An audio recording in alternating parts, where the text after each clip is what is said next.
Hello, this is Grandmaster Crumpet coming to you pre-recorded through an astropathic relay near you.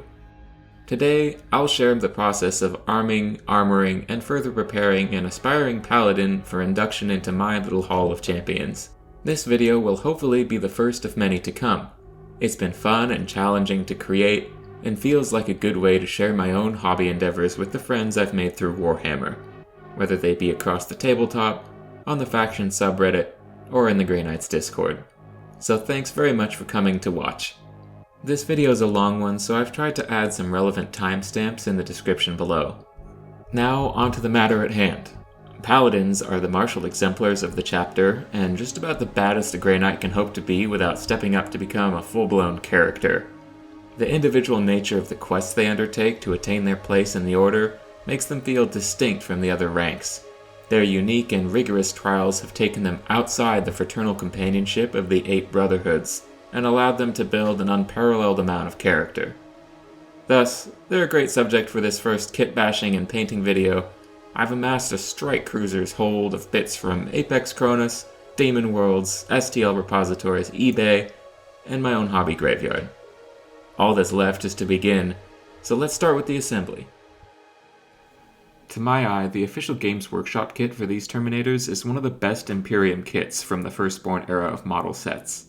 Individually, the armor plates, limbs, the decorations, weapons, especially the helmets, are just in a league of their own, and are still pretty much untouched in quality by any printed third-party alternative.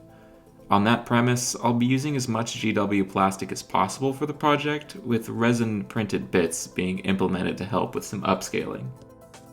With that, the bottom half of this Paladin and all of his peers will be pulled from the newest Terminator box.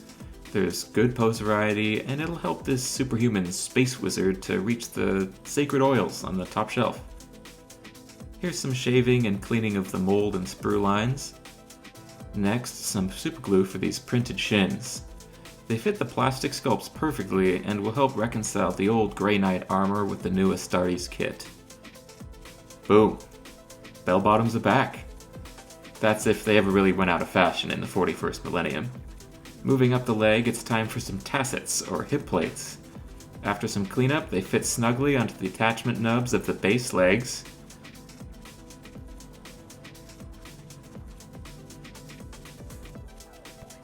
Nice. Already looking close to a proper Grey Knight here. There's just one small detail lacking. I'll shave down these nubbins on the knee joint real quick. This will create an attachment point for these little paulions or knee wings you'll find on Aegis Terminator armor. I've been painting and kit bashing Grey Knights a couple years now, but still haven't been able to fill out this little detail on any of my upscaled models. Finally adding them feels like a small but overdue gesture.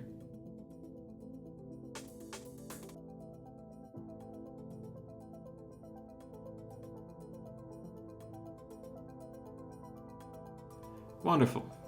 Leg day paid off. The process for the next few Paladins will be similar. I'm new to this medium though, so I'll just cover one member of the squad in this video. The last of these bottom halves will get the greaves from the new Terminator Librarian kit.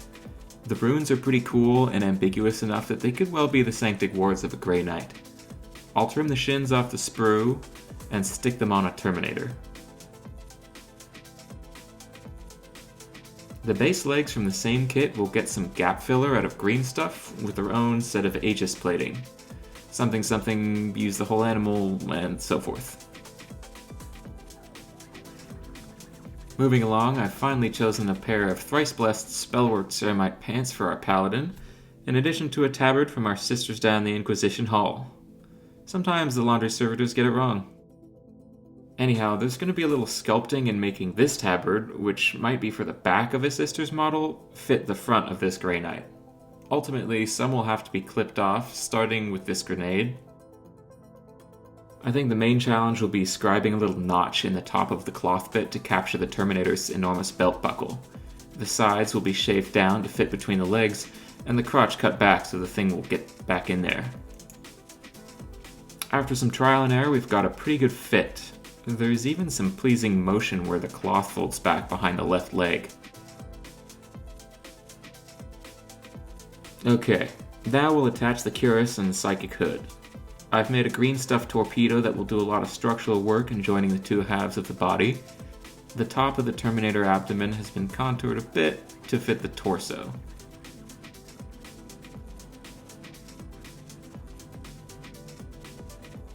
This is a printed, upscaled torso back that accommodates the Games Workshop chest.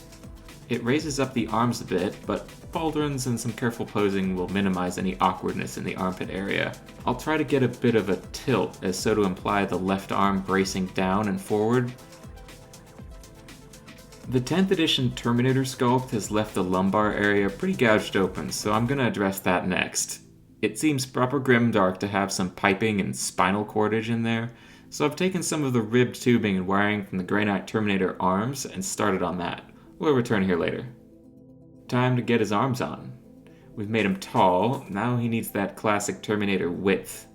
Something I like to do to extend and reorient the arms on these guys is to create a wedge from one of these cylindrical sprue nubs. I've clipped one off the sprue, and step 1 is simply to glue the flat pieces together and wait until the bond is strong enough to start shaving. I've placed the arms high enough to keep the pauldrons well above the collar. Soon, that'll be cured and ready for carving. Ask yourself though, what's the point of an arm if you can't have a special weapon? Here I've combined a disintegrator from one of the new Heresy kits with a Magna railgun from the Votan Hearthkin box. Here's some very edited footage of my attempt to cleanly get a magnet into the recess I made for it. It worked perfectly the first time, believe me. Oh, and I forgot that the groin area was looking uncharacteristically bare for such a storied demon hunter. Luckily, we've saved 3 generations of child servitor skulls in a handy reliquary that'll fit right there. Now we'll remember you guys every time we attempt a 9-inch charge. That's sweet. Now the back's been filled in with one last wire, but it's pretty rough at the belt line. Sigmarite dagger to the rescue! This dagger, like the legendary sword of Mandulus, bears a thunderbolt icon and will be a fitting sidearm for a paladin of the order. After some cleanup, a dab of plastic glue and one last little blade will hide all those X-Acto knife-inflicted sins. You'd need his true name to see that imperfection now. Back to the left arm, I've gotten a recess ready for a magnet that corresponds with the side cannon mount. It took a while, but now we're ready to attach the arm. It's a bit stiff at the moment, but some armpit filler and a pauldron will help bulk it out a bit. Here I've chosen to use the unadorned Terminator Librarian pauldron.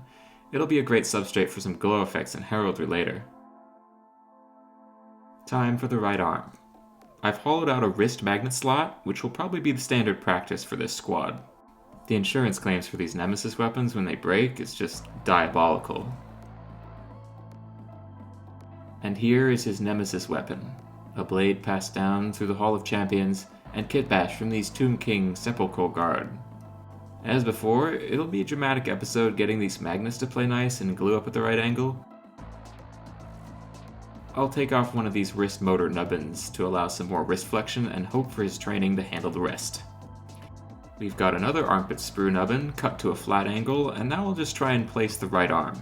For this pose, I don't want the limb and weapon so far off the base that engagement with other models becomes annoying, but I don't want to crowd the hip area and cast shadows on some of the glowing wards. This looks like a good compromise. I screwed up the focusing on this moment, but for the right pauldron I've got an Inquisition badge on an old Terminator part from the OG plastic box. It's got some awesome inscriptions on the top ridge, so that's going to be a distinguishing mark for this guy to wear into battle. Here I've twisted up some pieces of wire into some armatures that will support the weapons for priming and painting. Small sub-assemblies like this are time-consuming to make, but for certain effects they're a huge help. This will allow me to paint the base separately and freely access the more private domains of this Aegis Terminator armor. Okay, now to prime. I'll prime using an airbrush and some Vallejo matte black primer. It's always rewarding to see a kit bash brought to one color and finish. Anyhow, here's the Paladin's suit, warp blackened and ready for a sanctifying ritual. I'll start off with another pass of the airbrush, this time with my favorite Vallejo metal color, Gunmetal. This stuff is airbrush ready right out of the pot and will create a cool dark base coat for the Paladin's armor. It's a bit lustrous, especially in this lighting setup, so we'll knock it down with a wash later.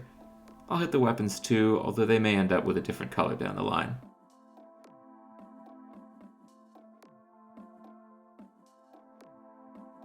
Okay, time to wash up. This is a graveyard soda of 2 thin coats, washes, contrast and layer paints, and contrast medium. Altogether, it's a fairly viscous brown-purple color. Yum. I'll add some Citadel Nightlord's Blue. To keep it purple, in accordance with my favorite Gogo Bordello song, I'll add some Galverback Red. This mix of Nightlords and Galverback will be the base shadow color, and will mix in the shadows of most colors in this scheme. Once the 3-part shade mix is complete, it's time for a generous lathering. The coverage will be thick, given how much layer paint comprises this wash by volume. This opacity is okay though, because for the Aegis glow effects yet to come, the armor needs to be both dark in tone and matte in finish. This way, the spelled inscriptions will look bright by contrast, and will be uninterrupted by metallic reflections. The purple undertones should also pair well with the reds of the cloth and heraldry, which themselves are complementary to the cyan color of the sorcery. He looks muddy now, but given half an hour or so, you can see that the armor now has a pleasant dimness to it. That said, let's brighten his day. To accomplish this, we're going to mix our Nightlord's Galverback Purple with some Leadbelcher. This will keep the transition between shadow and base coat pretty smooth, and gradually reinforce the metallic element of the armor. This mix is almost equal parts, to avoid getting too shiny too early. Now, I've read somewhere in Lexiconum that repeated warp exposure produces a patina of sorts. I imagine a chemical bluing effect upon the armor, inflicted by sorcery that's either been channeled or repelled. Now I've begun to lightly dry brush this first metal color. I'll come back with the shade wash again, so this first coat can be pretty thorough. Even so, I'm following the conventional formula of staying away from the deepest crevices of the model. Slowly, the armor will brighten again. Apologies for the poor resolution, by the way. My camera setup is still pretty bare bones, and I switched lenses earlier to try and have a more forgiving field of view for painting. The focus and quality has suffered a bit, so later in the process I switched back to the first lens for a clearer picture. I am not sure it helped. The next step uses this Army Painter Cobalt Steel. It's like Grey Knight Steel, but it coats way better and doesn't aggravate a certain mod in the Grey Knight's Discord. I'll mix them into our original metal color for a slightly brighter layer, and then it's time to hit the armor again. I'm going over the more prominent areas now, being a bit more discerning than before. Okay, we're getting close. I'm starting to worry that I've brightened the armor a wee bit too much in some of the shadowed areas, so I'll make a thin mixture of the original wash for the airbrush. It looks a little coppery on the paper towel, but that'll be pretty translucent, so I'm not worried. Apologies for the atrocious camera angle here, but you can probably imagine what I'm doing. The armpit, small of the back, taint, and joints are all getting a reapplication of shadow to knock them down a notch. By contrast, the more exposed areas of the armor will remain brighter, and the whole thing will appear to have a bit more volume. I'll do a little bit of touch-up and dry brushing to undo any overspray. I'll let this fellow dry thoroughly, and meanwhile let's take a look at making a base. The first thing I plan to do is mix up some green stuff. My goal here is to make a wedge-shaped ground plane that will allow our questing paladin to be tilted uphill on his left side a bit. This will undo some of the posture problems he's developed over his 8 quests, and add a bit more dynamism to his setting. Initial Fit wants a steeper wedge, so more green stuff. There are some excellent green stuff sculptors in my playgroup, but I am not one of them. I'll do my best to sculpt a rough shape with the metal tool and a wet rock from the driveway. The X-Acto knife is an attempt to make some cracks in the rock that might be used for lava flow or erupting energy effect. I'm not really patient enough to wait for the different stages of hardness and plasticity in the green stuff curing process, so the game is going to be to keep the edges from looking too squishy whilst preserving the texture from the rock. At this stage, I'm pretty satisfied. I've added a Chaos Star from Castellan Crow's base and embedded a few skulls in the rock right behind the knight's feet. Given how rough the texture for this base is, I've opted to simply brush on some of that black primer. There's also a base coat of Doom Death Black that I haven't recorded. Once that's dried, it's ready for its own base layers. First up is a dry brush of Eshin Gray. I'll keep the base colors towards the cool gray side of things, but I'll be using the same washes as on the armor. This will hopefully make for a more consistent sense of environmental light. Next up is Dark Reaper, which is a little lighter and a little greener.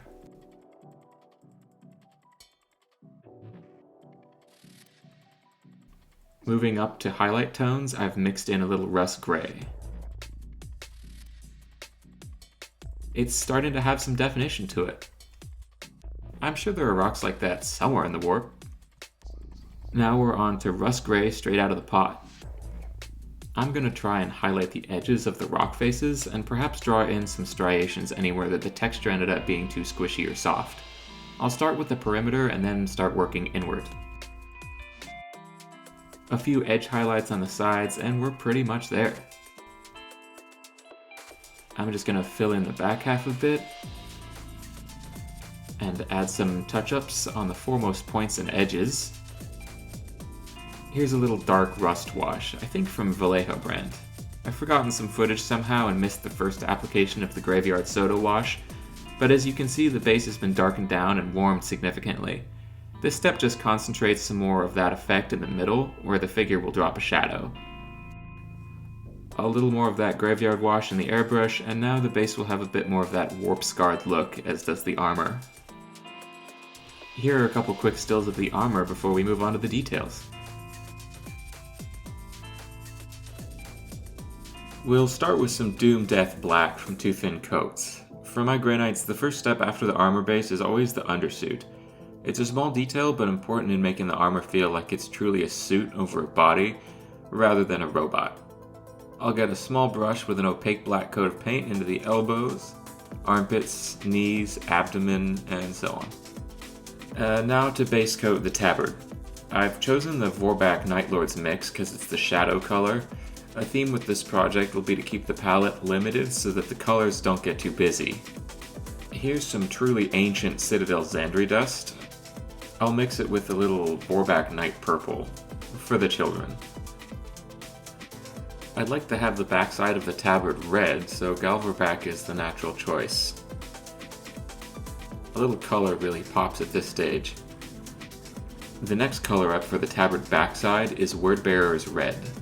Given that every Grey Knight's name is a parallel or maybe an inverse of a demon's true name, it feels somehow fitting to be painting the model in colors that are named for chaos. A final highlight for the back of the tabard will be Mephiston Red. I'll block out a few more details, namely the pages of the Grieve-mounted book and the Purity Seals. I want a grey Inquisitional icon on the tabard front, so I'll take some Thunderhawk blue and begin tracing the lines. When placing the icon, I'm going to split the difference between the center of the scene part of the tabard and the whole tabard, if that makes sense.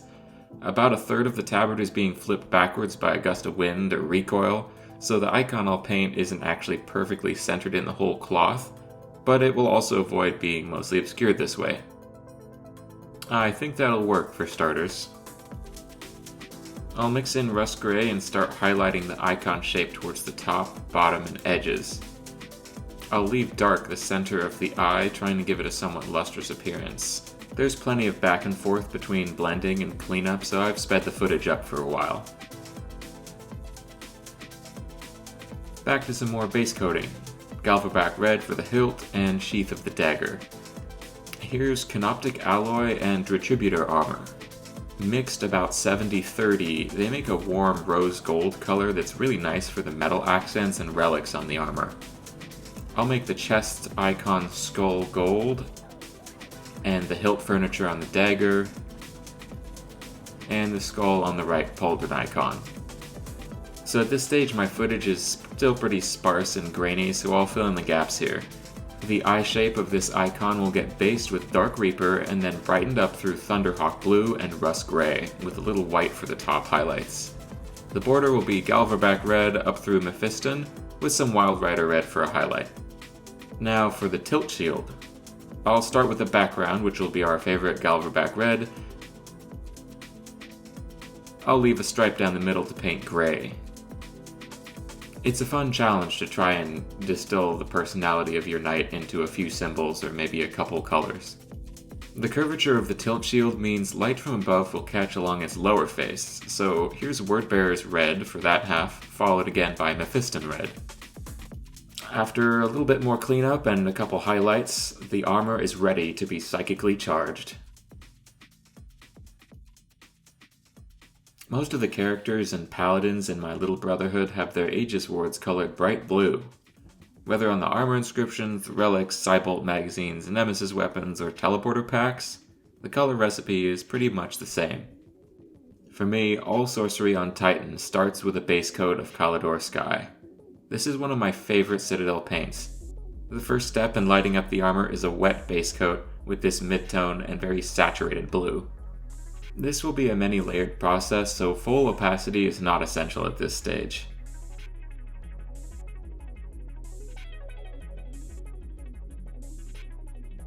Okay, the inscriptions in their recesses are now blue. Psionic power is collecting, and we'll focus it further with Lothern blue, a couple rungs up the tonal ladder. I've mixed a tiny drop of Calidor Sky in to soften the transition, and now we'll be edge highlighting the recesses in which the lettering resides. Perfect cleanliness is not necessary at this stage. After that's done, Baharoth Blue will be our brightest color. This will be the first color to hit the letter faces specifically. Accuracy and clean lines are more important for this step, as is ensuring that the paint isn't too wet. It's easy to lose the distinction of the letters if things get too soupy, so worst case scenario, second pass will true up any misses. And it's just starting to glow. Step 4 is going to be a glazing step. I want the glow from the wards to create a blue aura around the lettering, so I've mixed Calidor Sky and Baharoth Blue with water to create a thin glaze. I'll brush this along the edges of the lettering recesses. It will dim and saturate that Lothern Blue edge highlight from earlier. The glow effect wants to have a good balance of saturation and brightness, so the name of the game is just to patiently go back and forth with alternating layers until it looks satisfying. If the blue glaze over the armor ever starts to look too patchy, I like to mix a little of the base coat into the blue so that they can blend back into one another. Mixing the metallic and layer paints also helps unify the model's finish. I'll start smoothing the runes out now.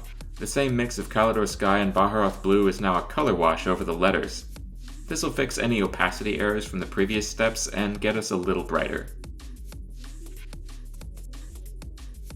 Now, a thinned down Baharoth Blue. With the brush, I'll let this bright blue flow into the edges of the Aegis recesses. This is one of the pivotal moments in the process where things start to look like they really might be emanating light. I'm trying to touch the letter faces as well without fully washing out all the mid-tone blues that are underneath. The Aegis is almost fully charged. Perhaps even ready to shrug a hit from a Bloodthirster's axe or a Zinchian firestorm. The last element is some cold white. Proacryl bold titanium white maintains opacity when thinned with water.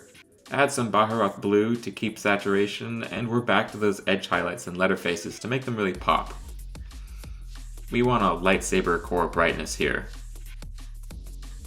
The footage is speedy, but it's really a moment to take your time. A good battle report or maybe some music really helps charge the spell. I think of the Chaos Gate trailer when doing this, of the lone Terminator knelt in the portal, lightning pouring off the armor. I've spared you the and noises that I make while painting this step, though they're an important part of the recipe. It's really just touch up at this stage, making sure every letter is bright and that there aren't any dark spots between the letter faces. For areas where the white has overwhelmed the blue and lost some of the saturation, a really thin glaze of Baharoth Blue will help resaturate the glow. Keeping this little bit of color in there is necessary to tie the light source in with the glow aura. Okay, I think that armor could, with a little luck, make enough 4-up invuln saves to keep the Grandmaster alive for one more turn. For the helmet, I followed all the same steps as with the armor. The eye lenses get Kalidor Sky and Baharoth Blue with a wash of Baharoth Blue and Pro-Acryl White to brighten the edges and get that pin wash glow. Now we'll put his helmet on. The gorget or inner collar has been washed with white and blue to give an illusion of the helmet being lit from below. Gotta move quick. And he saw his feet for the last time. Hopefully his Astartes sixth sense will help him see through all that armor plating. My grandma also only can really see with one eye, but she helped me with a lot of my demons, so who knows. Here's a little spin before we address final details. I'm pretty happy with the turnout. Time to work on his weapons and decide on a coat of arms before battle. The cannon's looking a little scorched, so let's bring out the metallics with a dry brush of lead belcher. That is just good, clean fun. I like to think that the first dry brush after washing a miniature full of details has therapeutic qualities that even a Grey Knight wouldn't really deny. Next up is Canoptic Alloy just on the barrel front. I want a warm tone around where the heat bluing effect will be, for contrast. Looking good so far, this shot's a little bright, but you'll see where this is going. Even warmer, we've got Hashut Copper. Just the muzzle now with a very light dry brush. Next I've chosen 2 thin coats Magi Purple Wash for the burn effect. It's the right consistency already, and as a bonus doesn't need to be mixed. Even this little bit of color is pretty exciting to my eye. The model's scheme is pretty limited, and I'm hoping that small details like this will stand out. Real quick, here's a little graveyard wash for the receiver, or what I'll call the charging coils. Now our proprietary headache bolts will get some Kalidor Sky. While that's out, we'll add it to the barrel glaze and start layering out the burn effect. This Paladin is probably charging a shot, so his cannon coils are gonna glow. As before, the first step is a general wash of the glow-lit area with some mid-tone blue. Once that's dry, I'll pick out the bases of the charging coils and highlight those with pure white. This will be covered with blue, but I'm still trying to be somewhat precise and use a thin layer to get the recesses. Gotta remember the side bolts in the box magazine. Here's a quick pass with a dark wash for the very end of the barrel and a few quick lines in the cannon that got softened in an earlier dry brush step. Once the white's dry, here's a glaze of lighter blue to make the highlights in the glow aura start talking to each other. Not much precision necessary here, just a smooth coat. Holy glow stick's almost ready. I'll tint the underside of this gas block or carry handle doodad to imply some illumination. Now there's a Baharoth blue and white mix to re-brighten all those glow sources. And here's a side cannon. There are not many like it, and this one is his. The footage is a little blurry here, but I'm making a little 3-step spell text on the armored chest scroll. It's the standard Kalidor Sky glaze, white text, and then this Baharoth Kalidor mixture as a once-over.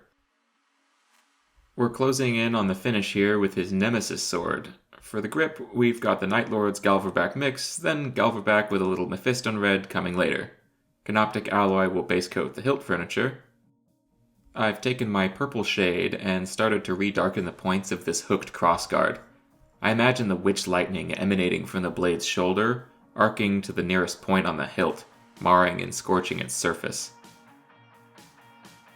I'll do it at the end of this ricasso area too. The contrast will visually brighten the blade glow. After some touch-up shading, it's time to steady the blade. For Nemesis swords, I like to break the blade into 3 segments, as my apothecary will kindly demonstrate. The base of the blade is usually bright, a light source from which the wielder's power springs forth. The middle of the blade is dark by comparison, which highlights lightning, script, and the bright segments to either side.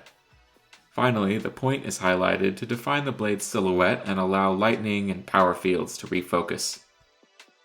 To start, we gotta block in the basic colors on the blade. These are thin, wet coats that will readily mix or wet blend together with a little brushwork. It'll look pretty dull and rough until the 3rd or 4th layer, so patience is key. It's crucial not to work or to stress the paint too much once it starts to dry, so don't worry about perfecting each step. While blending, I'm trying to be careful to keep my brushstrokes small and close to my transition area. One has to blend each paint with the next value up or down, so if brushstrokes get too big, there's a risk of muddying up the whole thing. With each layer, the blue colors will build opacity, and you'll notice the true colors starting to appear. I'll do a little blue glow on the hilt conduit here to add some detail. After some more cleanup, here's an idea of the base blade scheme. You could stop here and have a surfaceable nemesis sword, but these next details are pretty fun. I'll start with an edge highlight. After some special time with the Gellerfield, it's time to paint lightning. My only advice for this step is really just to take your time and try to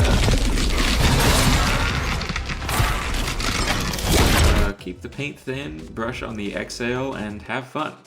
This next bit is just a little cleanup glazing to bring some color back over some areas of the lightning arms. This is the fine-tuning step, after which I'll call it done. So there are only a few details left, which means we should get the base painted up and ready for 1,500 pounds of Grey Knight. I'm imagining the scene is set on Armageddon now, so the first step will be these white lines to indicate cracks in the planetary crust, where magmatic flow is visible.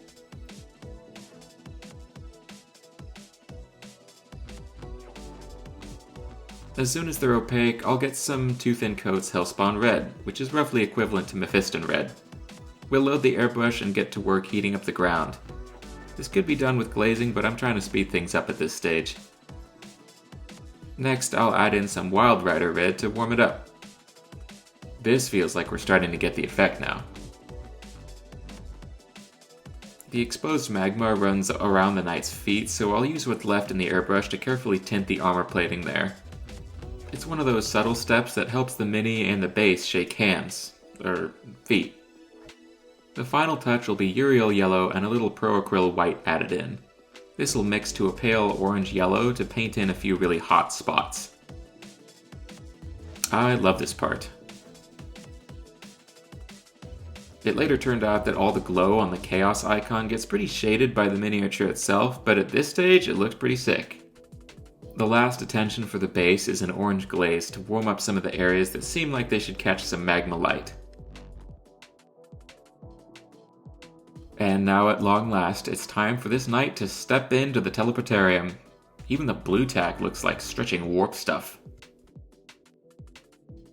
We'll clean off his feet and make sure he's ready to receive his heraldry and weapons.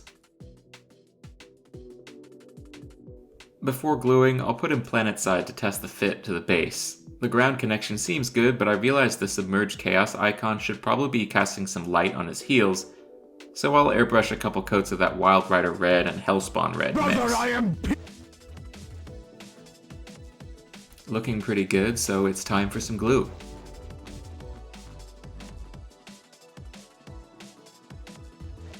This is working pretty well for me. There are only 2 small items left before he's ready to tromp off and find 7 comrades and go banish Angron or get TPK'd by some orcs. The simpler of these items is to fill out the heraldry on his tilt shield. I've chosen a sword, which the 9th edition codex says denotes a deed that turned the tide of a war. I'll add 6 glowing wards to tie in with the armor scheme and match my other brotherhood. Same glazing technique, same blue colors.